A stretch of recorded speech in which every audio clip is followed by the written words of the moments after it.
তারেক রহমান বাংলাদেশে আসতে পারবে না। সাহস থাকলে বাংলাদেশ আসুক, সে আইসা দেখাও। আজকে আপনারা একটা জিনিস দেখেন যে 17 বছর পর ঠিকই আমাদের লিডার জনাব তারেক রহমান বাংলাদেশে, কিন্তু স্বৈরাচার হাসিনা 17 বছর গদি ধরে রেখো, সে 17 বছর পর আর বাংলাদেশে নাই। কিন্তু সত্যের জয় সবসময় হয়। আল্লাহ যখন গজব ফালায় তখন ভালো মন্দ দেখেই ফালায়। স্বৈরাচার হাসিনা 17 বছর ভোগ করছে, কিন্তু আজকে দেখেন তারেক রহমান বাংলার মাটিতে তার মার বুকে তার বাপের সমাধিতে আসবে আমাদের লিডার। কিন্তু আজকে কোথায়? স্বৈরাচার হাসিনা আমাদের মাঝে নাই। কিন্তু সত্যের জয় সবসময় হয়। আজকে বাংলা, গোটা বাংলা দেখেন, আজকে 2 দিন ধরে আমাদের ওয়েদারটা দেখছেন কি সুন্দর ওয়েদার, কোনো রৌদ্র নাই। আমরা সারা দিন ব্যাপী আমরা 300 ফিটও ছিলাম, আমরা এখানেও আছি। আমাদের মনে হয় যে বছরে 2টা ঈদ হয়, কিন্তু বিগত 17 বছরে বিএনপির কালকে থেকে ঈদ 25 ডিসেম্বর থেকে আমাদের ঈদ শুরু।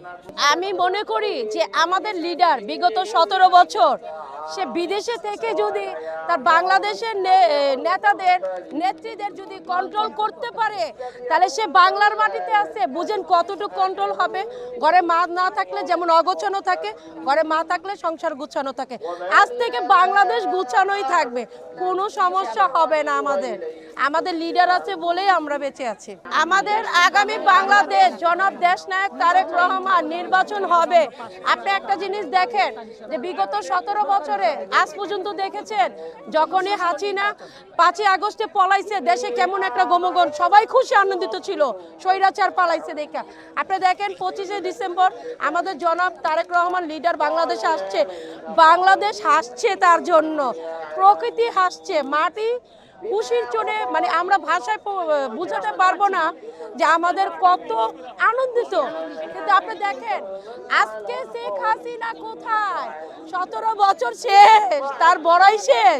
আজকে সে মোদির ঘোপে যেয়ে ঢুকছে।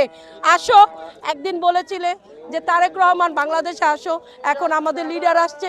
এখন আমি বলি শেখ হাসিনা তুমি বাংলাদেশে আসো, দেখি তোমার কতটুকু সাহস আছে। আমাদের মা বলছিল আমার ছেলে আসবে, একদিন হলো আমার ছেলে আসবে। আমার মার কথাই সত্যি হয়েছে, একদিন তার ছেলে আসছে। পুরো বাংলাদেশ কাঁপছে, জল নেমেছে, সবাই খুশি, আমরা সবাই খুশি। ঈদের ছেলে নিয়ে একটা